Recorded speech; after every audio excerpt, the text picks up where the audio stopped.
The galaxy had cured every known disease except the one that stole hope without leaving a single wound. The lights inside St. Orion Interstellar Medical Complex never dimmed. They simply shifted from cool white to pale gold as another artificial morning began beneath the transparent dome stretching nearly half a mile above the city. Thousands of medical drones floated silently between suspended treatment chambers, their polished shells reflecting endless streams of diagnostic symbols across spotless glass corridors. Somewhere beneath the steady hum of quantum life support systems, a child laughed in an archived recording that played every hour as part of the hospital's emotional wellness program. No one laughed anymore. Dr. Illyra stood alone before Ward 9, her ivory complexion glowing softly beneath the holographic display that hovered inches above her hand. Every line of data ended exactly the same way. Stable. Alive. Unresponsive. The sleeping plague had spread across 37 star systems without destroying a single organ or damaging a single cell. It simply asked the mind to stop waking up. Patients breathed normally. Hearts beat with perfect rhythm. Brain activity remained faint but persistent, like distant stars hidden behind thick clouds. They slept through birthdays, peace treaties, weddings, and the passing of entire seasons. The galaxy's greatest physicians had exhausted every known branch of medicine. Molecular restoration had failed. Quantum neural repair had failed. Memory stimulation had failed. Even experimental resonance fields developed by civilizations thousands of years older than humanity produced nothing beyond tiny fluctuations that disappeared within minutes. Illyra closed another report. 823 consecutive failures carried her own authorization code. She had become the youngest chief neurological specialist in galactic medical history because she believed every illness contained a pattern waiting to be understood. Now she stared at a disease that refused to follow logic. A quiet tone echoed through the corridor as another transport capsule arrived. Inside rested a young alien girl no older than 11. Earth years. Her silver hair framed a peaceful face untouched by suffering, making the silence feel almost cruel. Two parents walked beside the capsule without speaking. They had already cried enough during the 3-day journey from the outer colonies. Their hope had become too fragile for words. Illyra greeted them with calm professionalism, but she recognized the question hidden behind their tired eyes. Will she wake up? She could not promise what science no longer supported. She simply placed a gentle hand over her heart, the oldest gesture of respect in her civilization, and guided them toward the observation chamber. Across the immense ward, row after row of transparent medical pods stretched farther than the eye could comfortably follow. Different species, different worlds, different histories, all sharing the same impossible silence. The central monitoring sphere projected one overwhelming statistic into the air above them. Confirmed sleeping plague cases, 12,487,441. Estimated recovery rate, 0.0000%. Even the hospital's advanced predictive intelligence had stopped generating treatment recommendations. For the first time since its activation 3 centuries earlier, the machine displayed a single sentence instead. No viable solution detected. Illyra remained motionless as the words reflected across the polished floor beneath her feet. She had devoted her entire life to proving that knowledge could overcome fear. Yet standing inside the quietest place in the galaxy, surrounded by millions of unanswered heartbeats, she felt something unfamiliar settling beneath her disciplined thoughts.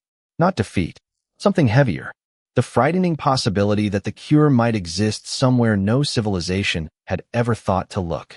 The emergency council chamber overlooked the sleeping city through a wall of transparent crystal that reached nearly 60 feet from floor to ceiling.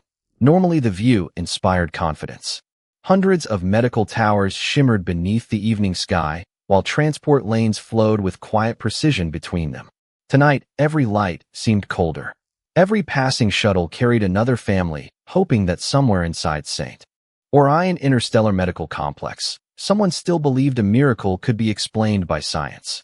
Dr. Illyra stood before 12 representatives from the Galactic Medical Council as streams of holographic reports floated around the circular chamber.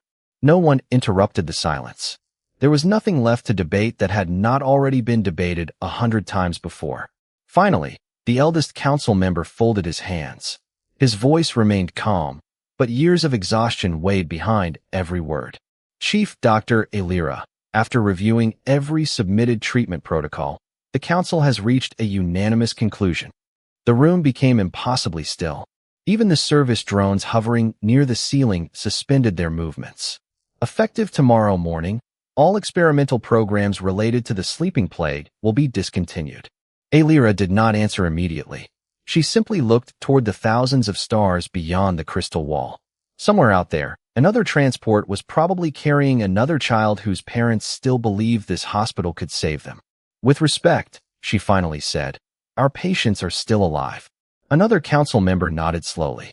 Yes, and because they are alive, they deserve comfort instead of endless, unsuccessful procedures.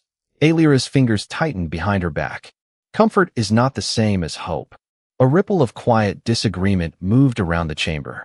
One physician activated a projection showing billions of pages of research gathered from civilizations separated by millions of light years.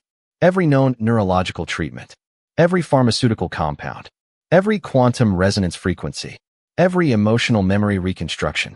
The archive represented almost 4 centuries of accumulated medical knowledge. Each entry glowed red. Failed. Failed. Failed. Failed. Knowledge has limits, the physician said softly. Accepting those limits is also part of wisdom. Elira lowered her eyes for only a moment. She remembered graduating first in her academy class. She remembered promising herself that no patient would ever become just another statistic. She remembered her mentor telling her that the greatest doctors never stopped asking impossible questions. Somewhere along the journey, the galaxy had stopped asking. It had begun accepting.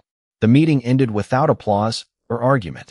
One by one, the council members departed through silent gravity lifts, leaving Elira alone with the city lights beyond the glass.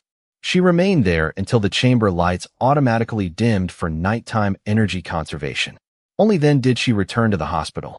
Ward 9 greeted her with the same peaceful silence that had haunted every hour of the past 6 months. The young girl who had arrived earlier remained asleep inside her treatment chamber, her breathing steady, one small hand resting against the transparent surface as though reaching toward a dream no one else could enter.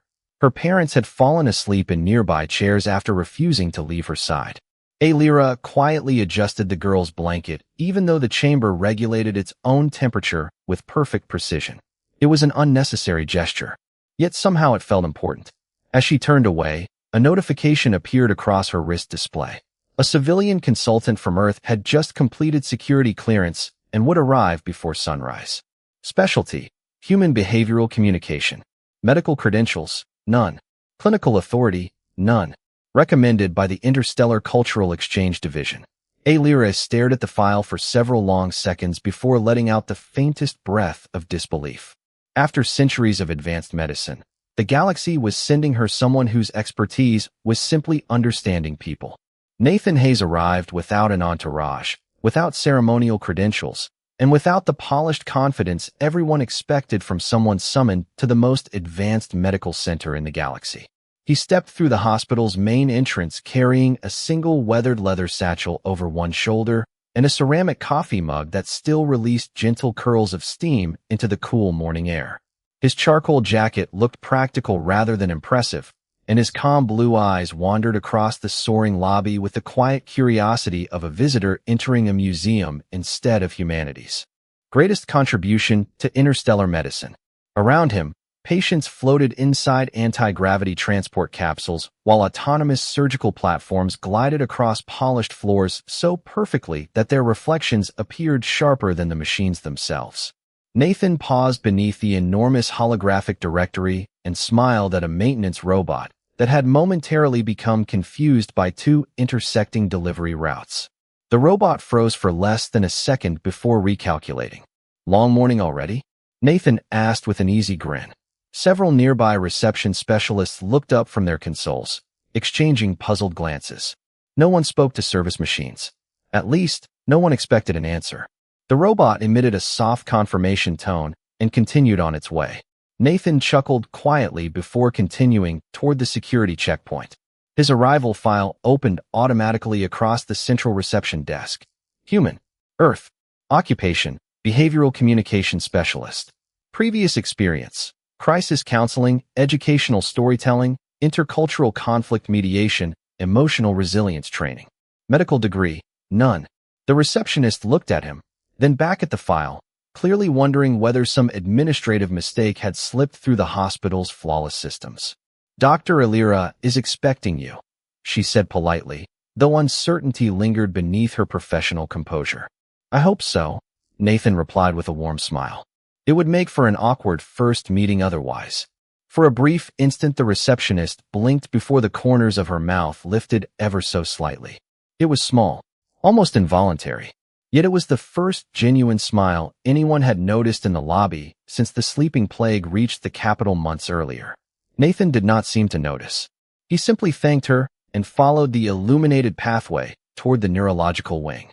Dr. Illyra waited beside the panoramic observation window overlooking Ward 9.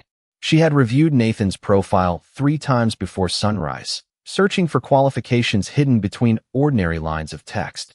There were none. No neurological research. No clinical publications. No pharmaceutical discoveries. Only years spent studying how human beings processed grief, hope, humor, memory, and trust. As Nathan approached, Illyra turned with measured professionalism. "Mr. Hayes." "Dr. Illyra." He extended his hand in the traditional human greeting before realizing she might not recognize the gesture. She studied it for a heartbeat, then gently accepted the handshake after consulting her translation implant. "Welcome to St. Orion," she said. Nathan glanced through the transparent wall toward the endless rows of sleeping patients. His smile faded, replaced by quiet respect. "I have never seen this much silence gathered in one place." Illyra noticed he did not immediately ask about the disease. He did not ask about statistics, treatment protocols, or laboratory equipment. Instead, his eyes rested on the families seated beside the chambers, some reading softly, others simply holding sleeping hands that had not returned a single squeeze in months. "They have been here every day?" Nathan asked. "Some for nearly a year," Illyra answered. Nathan nodded slowly without looking away. "Then they have not stopped talking to the people they love." Illyra hesitated. "Most believe the patients cannot hear them." Nathan finally turned toward her, his expression thoughtful rather than argumentative. "On Earth," he said gently, "people have believed a lot of things that later turned out to be incomplete. Sometimes the heart notices something long before science figures out how to measure it." For reasons she could not explain, those simple words lingered in Illyra's thoughts long after they began walking toward the quietest ward in the galaxy. Nathan spent the rest of the morning walking through Ward 9 instead of requesting laboratory access. He greeted every family who wished to speak with him and quietly respected those who preferred silence. Dr. Illyra followed several steps behind, saying very little as she observed the unusual consultant. He never examined a neural scanner. He never questioned the pharmaceutical inventory. Instead, he listened. An elderly father described the bedtime stories he used to read to his son. A young woman spoke about her husband's terrible dancing during their wedding reception. A little boy proudly explained that his sleeping sister always cheated during board games because she claimed smiling was a distraction. Nathan laughed softly at that, and for the first time all day, the child's shoulders relaxed. "She really did that?" Nathan asked. The boy nodded with complete seriousness. "She always won." "Well," Nathan replied, pretending to think deeply, "that sounds less like cheating and more like excellent strategy." The boy let out a tiny laugh before covering his mouth as if laughter had become something forbidden inside the hospital. A nearby nurse looked over in surprise. Even Illyra noticed the sound seemed strangely bright against the endless quiet surrounding the treatment chambers.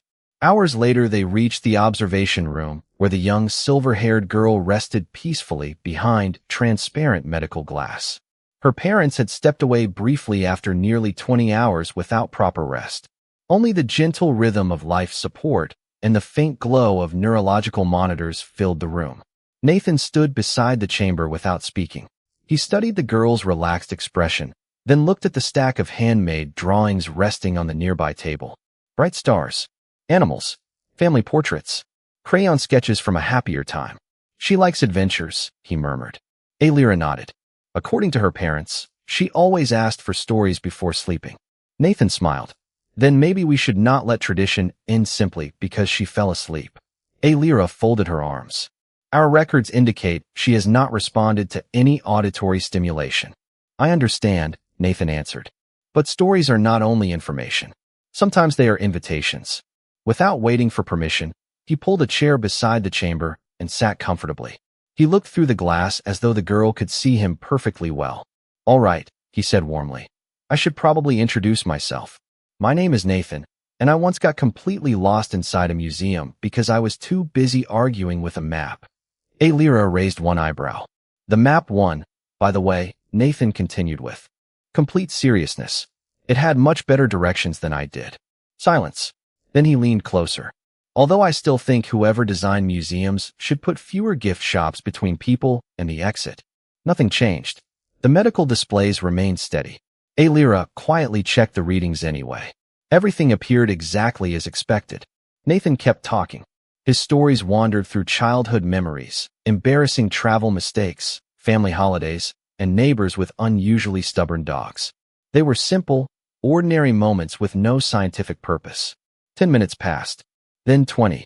Alira was preparing to end the session when a sharp electronic tone interrupted the silence. Both of them looked toward the neurological monitor. One narrow blue line had shifted, barely, less than 1% above baseline activity. Another tone followed. The brain scanner displayed a brief pattern it had never recorded since the girl's admission. Alira stepped closer, rapidly reviewing every system. Impossible, she whispered. There were no equipment failures. No medication changes. No environmental fluctuations. Nathan stopped speaking, worried he had distracted the staff. Is something wrong? Before Alira could answer, another tiny fluctuation appeared across the display. It lasted only 3 seconds before returning to normal. The room fell completely silent again, but this time the silence no longer felt empty. It felt as though something, somewhere deep beyond every instrument in the hospital, had quietly heard the first knock at a door everyone else believed would never open. By midday, the unexplained neurological spike had become the only topic anyone inside St. Orion wanted to discuss, yet no one dared call it progress.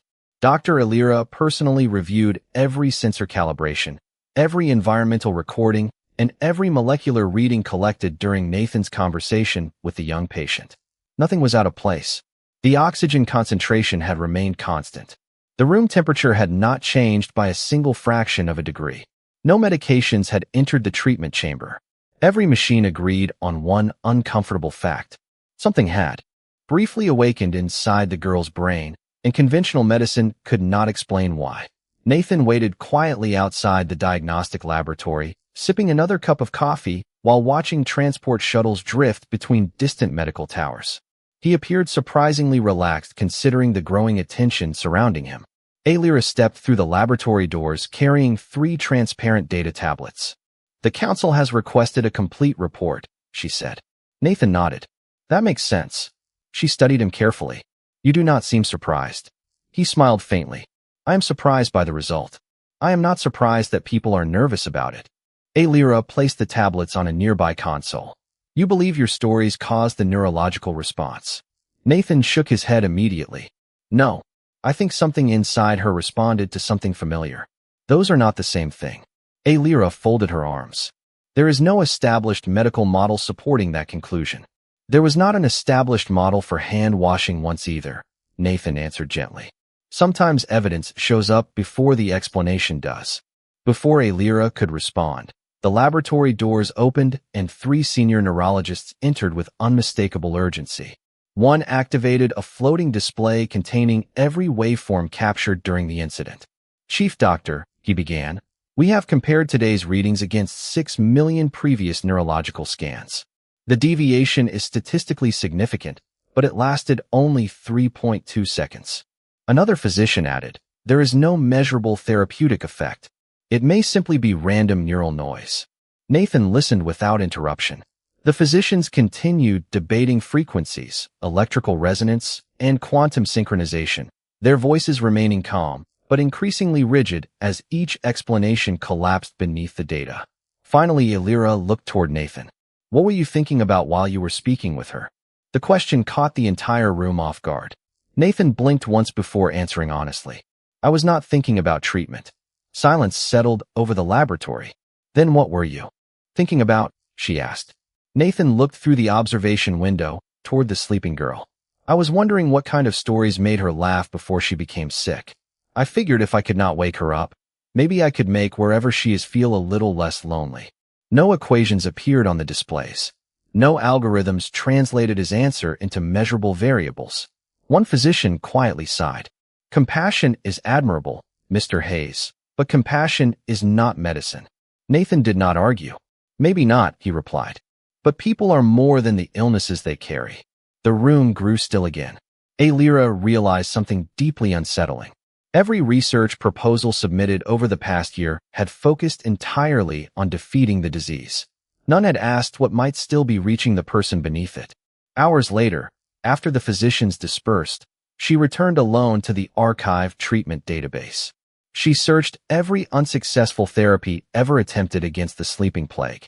Chemical stimulation, acoustic frequencies, artificial memories, sensory reconstruction, neural harmonics. She stopped when she noticed one category that contained exactly 0 entries. Genuine human conversation. There had never been a protocol because no one had considered ordinary interaction worthy of scientific investigation. Alira slowly closed the archive, her reflection shimmering across the dark display. For the first time since the epidemic began, she was no longer asking whether Nathan's approach sounded impossible. She was asking a far more dangerous question. What if the galaxy had been measuring every signal except the one that truly mattered? The authorization code required to begin an unapproved clinical trial appeared on Dr. Alira's display for nearly 30 seconds before she finally pressed her thumb against the verification panel. A quiet tone echoed through the secure laboratory, followed by a single line of text across the central holographic screen. Experimental observation protocol initiated. The notification looked insignificant, yet everyone in the room understood its meaning.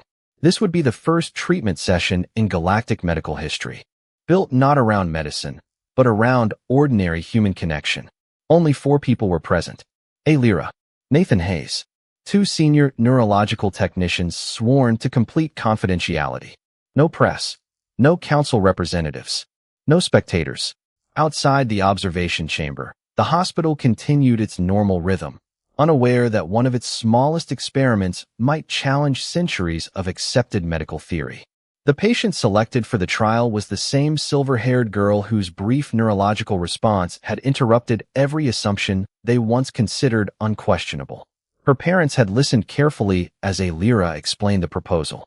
There were no promises, no guarantees, only an opportunity to explore something the galaxy had never tested. They accepted without hesitation. If there is even the smallest chance she can hear kindness, her mother had whispered, please let her hear it. Nathan stood beside the transparent chamber, carrying nothing except another cup of coffee and a folded piece of paper covered with handwritten notes. Alira glanced toward it with curiosity. A treatment plan? She asked. Nathan smiled. Not exactly. Then what is it? Things that made my little niece laugh when she was 8 years old. One of the technicians looked genuinely confused. Children from different civilizations possess completely different developmental psychology. Nathan nodded. Probably. But being loved feels familiar in every language. The technician had no scientific response to that statement, only quiet uncertainty. Every monitoring system activated simultaneously. Brain activity, emotional response mapping, neural synchronization, memory resonance imaging. More than 3,000 independent variables streamed across the floating displays in real time. Alira took one slow breath. Begin whenever you are ready. Nathan pulled his chair beside the chamber exactly where he had sat the previous day. He did not raise his voice. He did not perform. He simply spoke as though visiting an old friend recovering from a long journey. You know, he said with a thoughtful smile, when I was your age, I tried convincing my father that vegetables tasted much better if they thought nobody was watching. One technician frowned while entering observational notes. Nathan continued. So every dinner I would sneak into the kitchen, whisper encouraging words to the broccoli, and then complain that it still refused to improve. For a second, nothing happened. The monitors remained steady. Nathan shrugged dramatically. To be fair, the broccoli never laughed at my jokes either. A tiny sound escaped one of the technicians before he quickly covered his mouth, surprised that he had almost laughed inside the hospital. Nathan noticed, but kept talking naturally. He described awkward family vacations, friendly neighborhood competitions, and the day a stubborn golden retriever proudly returned home, carrying someone else's newspaper as though expecting applause. The room gradually changed without anyone consciously realizing it. Shoulders relaxed. Faces softened. Even the constant mechanical hum seemed less oppressive. Then the neurological monitor chimed. Once, twice, 3 times. A brilliant wave of synchronized activity rolled across the girl's brain scan, stronger than anything recorded during the previous session. Memory centers illuminated first. Emotional processing regions followed almost immediately. Alira stared at the cascading patterns with widening eyes. Increase recording resolution, she said calmly, though her pulse had begun racing. The technicians obeyed instantly. Nathan never looked at the monitors. He remained focused on the sleeping girl. I still owe you the ending, he said gently. The dog eventually found the right newspaper. He just delivered tomorrow's edition 3 days early. This time a clear laugh escaped one of the technicians. At that exact instant, every display in the laboratory flashed with another synchronized neurological surge, longer, brighter, and unmistakably real. Alira did not speak. She simply watched the impossible unfold as a question she had never dared imagine echoed silently through her mind. What if laughter was never the treatment at all, but the doorway through which hope finally remembered the way home? The laboratory remained perfectly still for nearly 5 full seconds after the final neurological surge faded from the displays. No one reached for the control panels. No one spoke.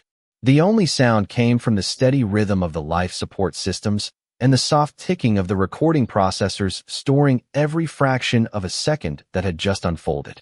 Dr. Alira slowly stepped closer to the transparent treatment chamber, unable to pull her eyes away from the brilliant constellation of neural pathways still glowing across the holographic scan. She had studied millions of brains during her career, yet she had never seen emotional centers activate before higher cognitive regions during a recovery attempt. Every accepted neurological model predicted the opposite sequence. Run the analysis again, she said quietly. One technician swallowed before answering. Already running. Another display appeared beside the first. Then another. Every independent system reached the same conclusion. The response was authentic. There were no instrument errors. No environmental anomalies. No computational artifacts. Nathan looked from one astonished face to another. Is that good? He asked with genuine uncertainty. Alira answered without taking her eyes off the monitor. It is impossible. Nathan smiled politely. That was not exactly my question. Before anyone could respond, another sound interrupted the room. It was almost too soft to notice. A faint inhale, slightly deeper than the perfectly regulated breathing pattern maintained for months. Every technician immediately turned toward the chamber. The girl's chest rose naturally, paused, then settled again. Alira activated the respiratory comparison data. The difference measured less than 3%, yet it represented the first spontaneous variation recorded since the day she had been admitted. Her heart began beating faster. Increase observational resolution across every biological system, she instructed. Record continuously. Outside the chamber, footsteps echoed rapidly through the corridor as additional medical staff arrived after receiving automated alerts generated by the unusual neurological activity. Within minutes, the observation room filled with physicians from multiple specialties. They gathered around the displays in respectful silence, studying information that refused to fit inside every medical principle they had ever trusted. One senior neurologist quietly shook his head. This should not be happening. Nathan glanced toward him. Sometimes that is how learning starts. No one challenged the statement. Their attention shifted suddenly as another soft electronic tone sounded from the primary monitor. This time it was not the brain scan that changed. The girl's right hand, resting peacefully beside her blanket, showed the slightest movement. One finger curled inward by barely half an inch before relaxing again. The room froze. Alira stepped forward so carefully that even her breathing seemed deliberate. She leaned close enough to see the girl's eyelashes resting against her cheeks. "Can you hear us?" she whispered. There was no immediate answer. Only silence. Nathan remained seated exactly where he had been from the beginning. He looked at the sleeping child with the same gentle expression he had carried throughout every conversation. "I promised I would finish the story," he said warmly. The funny part is that everyone blamed the dog for delivering the wrong newspaper, but it turned out my neighbor had subscribed to 2 different editions without realizing it. The poor dog was probably the only one doing his job correctly. A quiet laugh escaped 2 nurses standing near the doorway. Then, for the first time since the sleeping plague had stolen her waking life, the girl's eyelids trembled. It was so slight that several physicians wondered whether they had imagined it. Alira did not blink. She watched every tiny movement with absolute focus. The trembling came again. Slowly, painfully, the girl's eyes opened just enough for a thin line of soft amber light to appear beneath her lashes. They wandered without focus for a moment before settling on Nathan's face. The entire room forgot how to breathe. Nathan smiled exactly as he had from the beginning, without excitement, without fear, simply happy that someone had finally arrived at the end of a very long journey. The girl's lips moved, but no sound came at first. Alira leaned closer, carefully lowering every monitor alarm to silence. A second attempt followed, barely louder than a whisper. "You never finished the story." Nathan laughed softly, his eyes already shining with tears he made no effort to hide. "I was waiting until you were awake."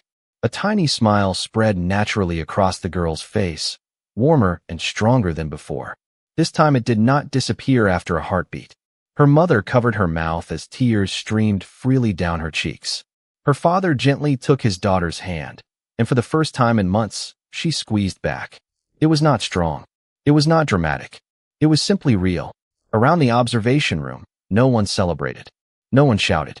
Even the physicians stood in silent disbelief as decades of certainty quietly gave way to undeniable truth.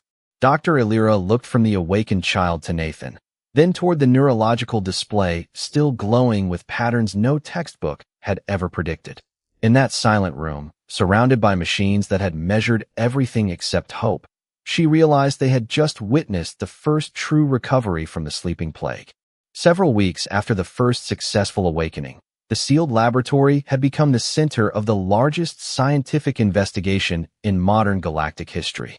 Data streams poured into St. Orion from universities, research fleets, and medical academies scattered across 41 inhabited systems. Every recording from the original experiment was copied, verified, encrypted, and analyzed by independent institutions that had rarely agreed on the same conclusion. This time they did. The neurological responses were genuine. More importantly, they could be reproduced. Under Dr. Alira's supervision, carefully controlled pilot programs expanded to 6 hospitals across 4-star systems. 12 additional patients participated with the full consent of their families. Every case followed the same protocol. Familiar voices, shared memories, gentle conversation, laughter when it came naturally, no artificial stimulation, no emotional manipulation. The results were never identical, yet they all pointed in the same direction. Some patients squeezed a loved one's hand. Others showed measurable emotional activity that continued for hours instead of seconds. 3 patients opened their eyes. 2 spoke within the following week. Every successful response occurred only after meaningful human connection became part of the treatment instead of an activity outside it. Dr. Alira stood before the Galactic Medical Council once again, but the atmosphere inside the crystal chamber had completely changed. The same physicians who had voted to end experimental treatment now watched the floating evidence in thoughtful silence. 3-dimensional neural models rotated slowly above the circular table, while synchronized timelines compared months of failed clinical interventions against the expanding results from hospitals participating in the pilot program. No pharmaceutical compound had produced comparable outcomes. No advanced resonance device had approached the same consistency. The oldest council member finally broke the silence. "Chief Doctor, are you prepared to state that these findings are repeatable?" Alira met every eye around the chamber before answering. "Yes. Different patients respond at different rates. Different families create different emotional pathways. But the underlying pattern remains consistent across every successful case." Another council member leaned forward. "Then identify the variable." Hundreds of brilliant minds waited for an answer that would fit neatly inside centuries of accepted medical language. Alira answered with complete confidence. The patients stopped being treated only as biological systems. They were treated as participants in living relationships. Medicine protected the body. Connection invited the mind to return. No one argued. The evidence had become too overwhelming. Across the capital, new observation rooms quietly replaced and used experimental laboratories. Families who had spent months sitting silently beside sleeping loved ones were encouraged to read favorite books, tell old stories, share cherished memories, sing familiar songs, and laugh without guilt whenever joy appeared naturally. Nathan never called it therapy. He gently reminded everyone that conversation was not replacing medicine. It was giving medicine someone to reach. Over the following weeks, hospital corridors slowly changed in ways no architect had ever designed. Children carried picture books beneath their arms. Grandparents retold family traditions. Friends laughed over embarrassing moments that once seemed too ordinary to matter. Nurses no longer whispered only clinical updates. Sometimes they smiled while adjusting a blanket or holding a patient's hand. The machines continued recording every heartbeat, every neural signal, and every biological change. Yet another force had entered the hospital that no instrument could directly measure. Determination had replaced resignation. Late one evening, after reviewing thousands of verified clinical reports from every participating hospital, Dr. Illyra opened a formal recommendation addressed to the Galactic Medical Council. She entered the title with steady hands. Emotional resonance medicine.